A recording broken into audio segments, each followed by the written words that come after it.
Hi, my name is Christopher Ong Kang Ho from Taylor's Law School. Today, I'll be evaluating whether the requirement for formality detracts the autonomy of the landowner in dealing with his or her property, the organization, use of technical terms, performance of certain activities, etc. To ensure the legitimacy and orderliness of contracts, transfers, and legal actions when they are made or when they are taken, this effect typically results in the invalidation of a non-compliant transaction. There could be further choices, such invalidating third-party transactions. After considering everything, it can be said that informality is necessary in law if issues of substances are presented in a certain way, to have a recognized legal interest. In Charter Law of Contract, it is said that a legal system is said to require that a contract shall be made in a certain form if it lays down a manner in which the conclusion of a contract must be marked or recorded. Critchley, taking formality serious in bright endeavor, landlord themes and perspective. It said that in law, formality is a requirement that matters of substance must be put into a particular form in order to have a specific legal effect. For instance, to rent out a home lawfully for 10 years, two conditions must be satisfied. The first need is the grant of exclusive possession for a set of land of time. Section 52 of the Law of Property Act of 1925 contains the explicit requirement that all legal rights in land be created by deed. Without adhering to the formality demanded by Section 52, simple substantive components of forming a valid lease would be insufficient and have no legal impact. Now we'll move on to the current position of formality in relation to land. The steps of establishing land trusts were laid forth in the Statute of Frauds of 1677. With very few exceptions, Section 7 of Act mandates that legally binding agreements concerning real property must be executed with required formality, such as written contract, deed, or recorded disposal of or will. If these steps are not followed, the landowner promise cannot result in a right for the claimant. This clause has been adopted by common law jurisdictions, and it is still enforced in England under the Section 53 sub 1 of the Law of Property Act 1925.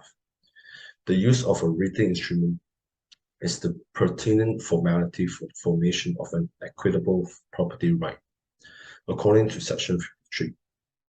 If a written instrument is not employed when it is required, the intended right does not exist as a right in property. Next, we'll move on to the advantages.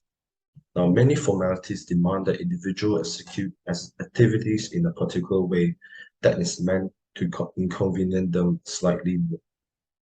The advantage of this extra trouble is that it makes people aware of the significance of the transaction they're about to conduct.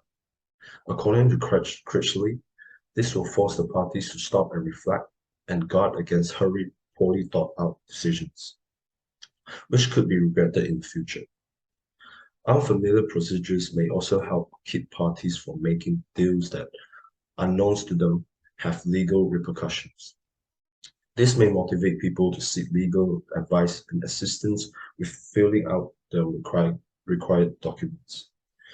The presence of legal advice in these circumstances will guarantee that the parties are able to make fully informed decisions and lower the possibility of engaging into commitments without completely comprehending the repercussions. Another beneficial element of this formality rule is that it purports to protect parties from pressure or improper influence. In essence, formalities make it more difficult to pressure or compel people into transactions by making it more difficult for them to initiate deals.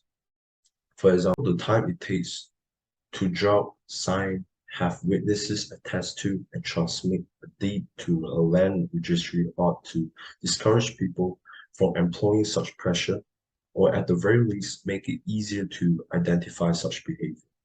This is because transferring a fee simple absolute involves paperwork. According to Critchley, formalities may thus have a good protective impact if they demand or lead to the engagement of legal professionals. She argues that the presence of this formality requirements may frequently lead to the parties seeking legal counsel, in which case the attorneys would be able to identify and prevent the application of external pressure. Others, however, have stated that this should be handled cautiously because it is typically unreasonable to expect a lawyer which is only hired to guide the client through the legal requirements of concluding a transaction to also offer opinion. In the case of Royal Bank of Scotland against Ettridge, Lord Nichols emphasizes the distinction between instructing a lawyer to obtain the wife's execution of the mortgage and instructing him to advise on the nature and effect of the transaction and ensure that she's entering into it without undue pressure or influence. Because oral testimony may be easily contradicted, relying only on it bears some risk. The greatest evident advantage of formalities is perhaps the proof they aid to require. Writing is usually the greatest method of proving that what the parties agreed to. In a typical contract for the sale of land, there may be significant uncertainty as to whether the parties have reached a definitive agreement. The parties may differ over the completion date or whether certain fixtures and fittings were included in the transaction in the absence of a formal agreement. Therefore, placing the terms of the transaction in writing aids in clarifying the intentions of the parties in scenarios where agreements may be obscured by ambiguity. Both parties benefit from this, but the courts also benefit since they are provided with enough information to make decisions. One of the main goals of formalities has been identified as its last advantage. The terms channeling refers to the parties' use of formalities as legal to guarantee that their transaction has legal effect. Therefore, demanding formality, for example, can confirm that the right forms are being utilized. If both parties have chosen to be represented by attorneys, this is very often the case.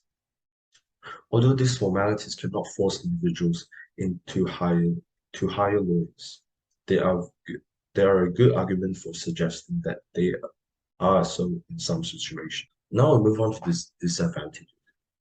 Now, there are possible problems with formality rules includes cost and delay, frustration of reasonable expectation, undue complexity and technicality, and lack of transparency. Critchley contends that this drawback originates from the idea of formality itself. Formality is something that is added to the fundamental legal requirements in relation to a specific transaction. This presents a special obstacle that must be met if we are to finish the transaction.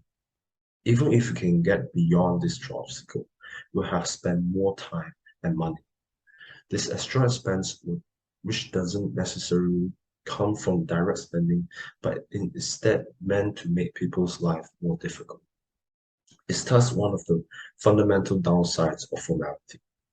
The additional cost seems to be an issue created by all formality rules, notwithstanding Critchley's observation that it may vary in severity due upon the degree of formality required or the factual context which the rule is to apply. In conclusion, if there is any remaining uncertainty, it relates to whether the cost and inconvenience of formality requirements outweighs their advantages. It is questionable if the jurisdiction generally uphold the formality criteria, even though they are undoubtedly convincing. Nelson and Stark contend that it is our attitude towards our formalities that ultimately causes the uneasy conflict between private ownership and restrictions on disposition. It might be claimed that formality fees effectively fund socially required but less lucrative activity, such as legal help, even if they frequently lead to increased legal costs, which some individuals may find unpleasant. In this case, the society will gain in general and numerous reasons in favor of formality, which will consequently be given more weight than their disadvantages. It might be argued that the formality requirement does not limit the landowner's sovereignty while managing his or her property. Thank you very much. That's all for my presentation.